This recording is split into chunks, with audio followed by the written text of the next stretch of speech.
Angel Stadium, home of the Angels. Plenty of football has been played in this place since it opened in 1966. A lot of CF championship football games here, and some regular season games like Modern Day Servite, even some JC football, and plenty of concerts. Hello again, everybody, and welcome to the OCVarsity.com Gridiron Show. Steve Fryer here with Carlos Arias and Dan Albano, and behind the camera, doing all the editing, producing, and making us guys look smart is Jonathan Khamis.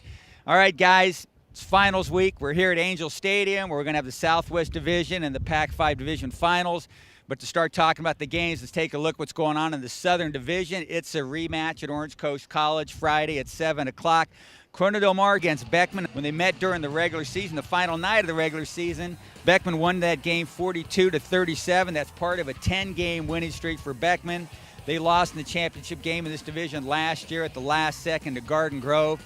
I think Corona Del Mar is going to get revenge off that late season loss to Beckman. I think Corona Del Mar is going to win this game. Dan Albano, what do you think? Oh, man, this is a doozy of a game, man. Yeah. Because, I mean, you got that their league game was out just flat out ridiculous. I mean, this was the game where Beckman was leading like 42-10 after the third quarter. Was that the real Beckman, or was it the CDM team that almost scored 28 points in the fourth quarter and almost rallied? You know, they had a lot of turnovers in that game. Brett Lawson, the quarterback from Corona Del Mar, is having a great year. Had 4 picks in that game. 2 of them got returned for touchdowns. So they had an awful game, only lost by 5 points. I think that CDM is going to turn the tables, get the victory. They're going to play cleaner ball. Lawson's been playing much better. No picks since that game. So I like revenge. But I think it's going to be a really good game. 2 first-year coaches that are doing a great job. You know, a lot of good running backs. Watch out for Brian Brooks. He was the Beckman running back that actually had a better game, 160-yard or so against CDM in the league game. So he's going to watch out for Brian Brooks. Okay, so Albano agrees with Fryer. Carlos, what do you think? Okay, I think you guys are both nuts. This is going to be Beckman. They were in the finals last year. They want revenge on getting that championship. I mean, this is basically, we could call this the Pacific Coast League Championship Part 2.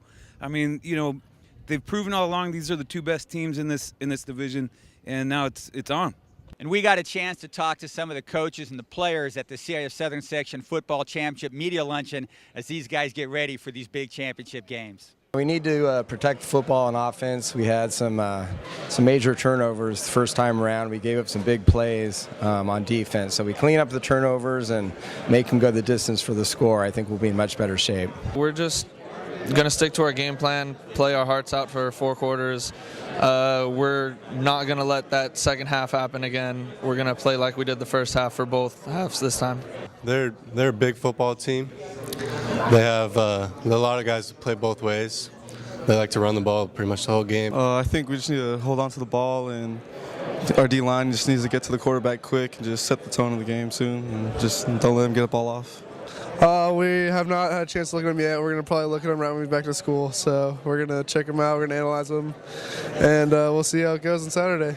You know what? Since the modern day game, each week we just have improved. Yeah. You know, we have a very young team, and we just keep finding our potential's a little greater. And then you turn it all around, you could probably say the same thing about this outstanding San Clemente team.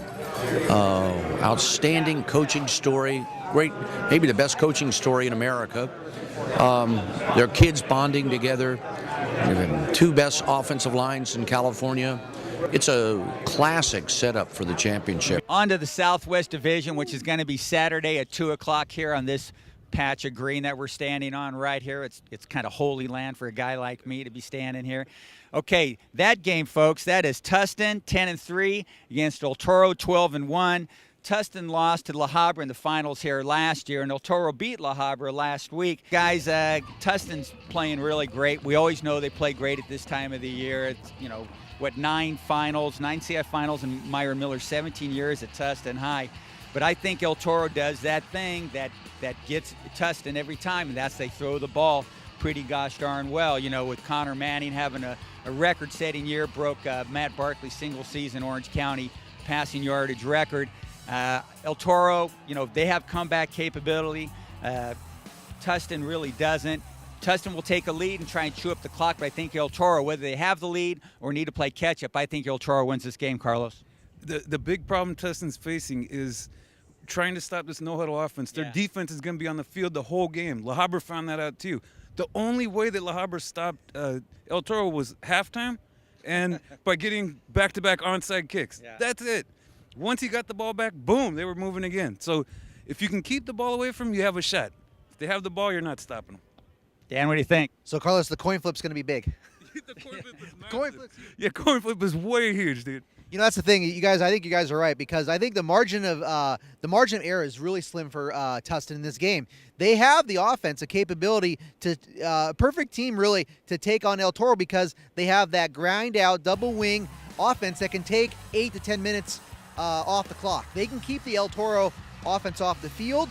They can limit the possessions where El Toro's not going to score in the 40s, because they're only going to have the ball 4 or 5 times. They can't score 40 points. So, but they have to be perfect. They can't fumble. They need to win the first. They got to win the coin flip. And I don't think El Toro has to be as, you know, that they don't have to be perfect. So I think El Toro's going to get it. There's too many weapons. Connor Manning, Cody White. They got some power with Finari running the ball. He's excellent, and they've won 12 games in a row. All right. Have you noticed the color shirt this guy's wearing? I think he's picking all with his shirt colors. Yeah, he loves that El Toro team, man. I mean, the blue. Sea King blue.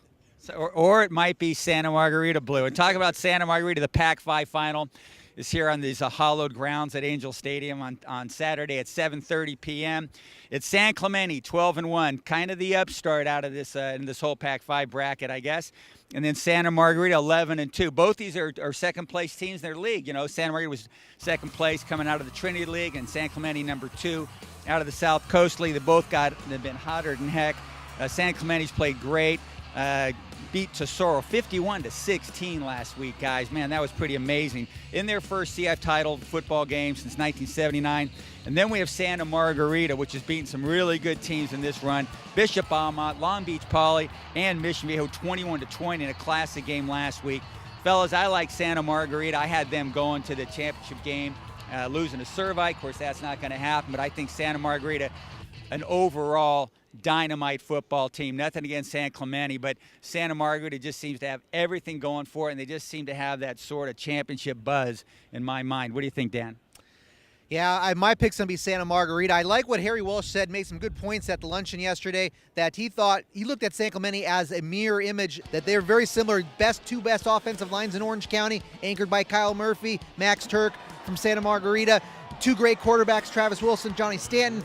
And I think the difference is going to be defense. No slight on San Clemente. There's just not safeties out there that are going to come up and tackle Johnny Stanton. And with the way that Santa Margarita runs their offense, where their quarterback draw, option fake, option Ryan Wolpen out there, reverses. I mean, they just don't have I don't think they're going to have the defense. But I think it's going to be a really good game. It could be pretty high scoring, even when I say. But I think the defense. I think Santa Margarita's got more stops in him.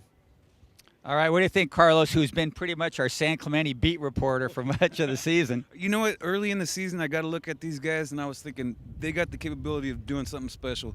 I mean, that line is, like I keep saying, it's completely dominant. It's not just Kyle Murphy. It's Harlow. It's all those guys. They've been together, for they used to play volleyball together, and now they're kicking butt up. Yeah, they've been together a long time. Travis Wilson, he's a danger like Johnny Stanton. When he rolls out, he can throw or he can just take off. I mean, we've seen Jonathan Khamis' videos where he's hurdling people. The guy's super athletic. He can throw the ball. Man, this is such a tough pick. But I'm going with San Clemente, man. I really believe in that team. They've shown it against, some of the top teams around, and it's time for them. Well, one thing I want to throw out, here we are at Angel Stadium. Awesome. Thanks to the Angels for getting us in here. But there's a reason why we're here at the stadium, and the section commissioners, Rob Wygott from the Southern Section, and all the Southern Section commissioners in the state of California have to realize this is a huge game. And in my opinion, the winner of this game needs to go to a state bowl game, because it's the toughest division. These two teams are going to be so worthy of a state bowl game, Division I or the open game. I just think it'd be a shame, and I think the winner's got to go on. The resumes that these teams have in the playoffs is unparalleled. Yeah, but I think there's too many Northern Californians that hate us. They hate us down in SoCal. It's true, man. It's very true. And I hate them up in NorCal. So, yeah, they're freezing their butt off right now, and we're sitting here going through heat waves. Forget you, NorCal. All right, so that's an interesting way to wrap it up, everybody, here at Angel Stadium. We're getting ready for the games that are going to be here on Saturday. Southwest Division Final That's Tustin against El Toro at 2 o'clock. We got Santa Margarita against San Clemente, the Pac-5 final here at 7:30 p.m. Then on Friday at 7 o'clock, we got the rematch, Beckman and Coronel Del Mar. We'll have all these games covered here at OCVarsity.com, where we've got you covered.